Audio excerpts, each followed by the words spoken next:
The books of self-knowledge like the Atma Bodha of Sri Adi Sankaracharya do not leave us high and dry with just the philosophy. It shows us examples of people who have achieved such a state of mind. They are called the Jivanmukta Purushes, who are liberated even as they are living in this time and age. Jivanmuktasya lakshanani sadakasaya sadhanani. The qualities of a liberated being are the points of practice for one who wants to be that way. What does he do? By constant meditation and knowledge of the self, he drops the qualities of all his limiting adjuncts called upadhis.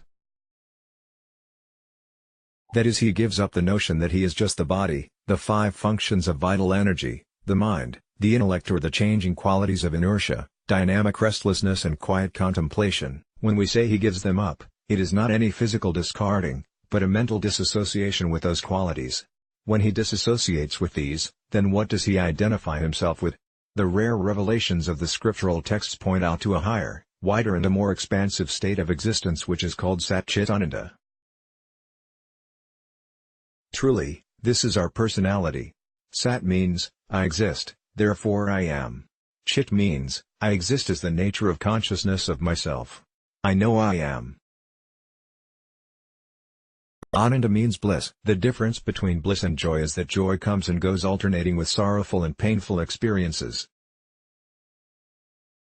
Bliss is a constant experience of I am and I know I am. This gives the opportunity for the experience of I am bliss.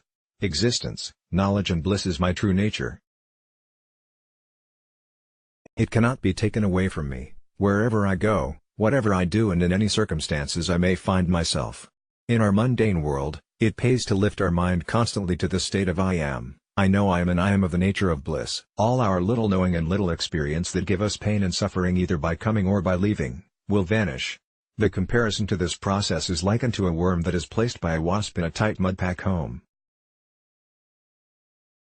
The worm has no other experience than painy looking at the wasp at the tiny entry to the mud home, constantly stinging it.